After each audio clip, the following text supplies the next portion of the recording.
চলতি বছর গ্রীষ্মের শুরুতেই ঢাকাসহ বাংলাদেশের ৪৫টিরও বেশি জেলার ওপর দিয়ে তাপপ্রবাহ বয়ে যাচ্ছে। পৃথিবীর ইতিহাসে গত ১,২৫,০০০ বছরের মধ্যে বিগত দশক ছিল সবচেয়ে উত্তপ্ত। এমনকি বিগত ২০ লক্ষ বছরের মধ্যে বর্তমানে পৃথিবীর কার্বন ডাই অক্সাইডের পরিমাণ সবচেয়ে বেশি।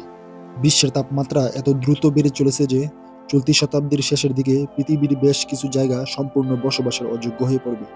বৈশ্বিক উষ্ণায়ন এবং জলবায়ু পরিবর্তনের সেই প্রভাব বাংলাদেশও বেশ ভালোভাবেই পড়েছে। ফলে তীব্র গরম অনুভূত হওয়ায় সারা দেশেই জনজীবন বিপর্যস্ত হয়ে পড়েছে। কিন্তু এবছর এত গরম পড়ার কারণ কি? তাপমাত্রা নিয়ন্ত্রণের আসলে কোনো উপায় আছে কি? সেই সম্পর্কে আলোচনা করা হবে আজকের পর্বে। তাই ভিডিওটিতে লাইক দিয়ে চ্যানেলটি সাবস্ক্রাইব করে দিন।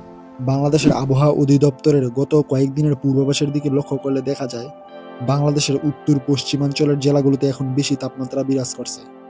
এর কারণ হিসাবে আবহাওয়াবিদরা জানান, বাংলাদেশের ওই অঞ্চলের দিকে ভারতের পশ্চিমবঙ্গ, বিহার, উত্তরপ্রদেশ ইত্যাদি রাজ্যের অবস্থান। এসব প্রদেশের তাপমাত্রা অনেক বেশি। এসব জায়গায় বছরের ওই সময়ে তাপমাত্রা ৪২ থেকে ৪৮ ডিগ্রি সেলসিয়াসের মাঝে ওঠানামা করে। গত বছর ভারতের ওইসব অঞ্চলের সর্বোচ্চ তাপমাত্রা ছিল ৫২ ডিগ্রি সেলসিয়াস।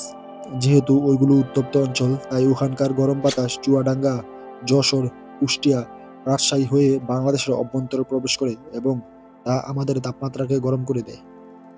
এই আন্তঃমহাদেশীয় বাতাসের চলাচল ও স্থানীয় পর্যায়ে তাপমাত্রা বৃদ্ধির কারণে দেশব্যাপী এবছর তাপমাত্রা তুলনামূলক বেশি। বাংলাদেশের তাপমাত্রার ঊর্ধ্বগতিতে বৈশ্বিক উষ্ণায়নের ছোঁয়া লেগেছে।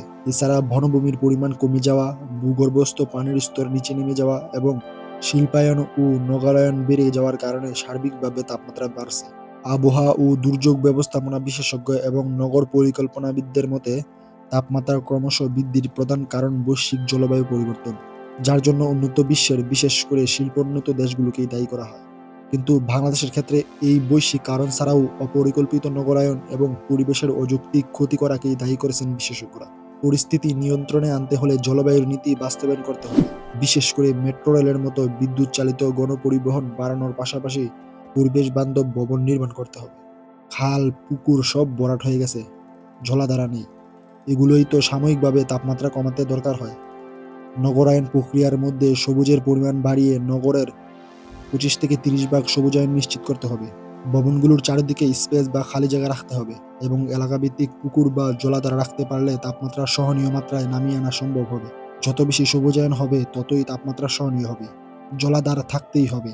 পাশাপাশি দুটি ভবনের মধ্যকার দূরত্ব এবং প্রতিটি ভবনের পরিবেশ বান্ধব ডিজাইন করতে হবে। তাহলে তাপমাত্রা নিয়ন্ত্রণে আনা সম্ভব।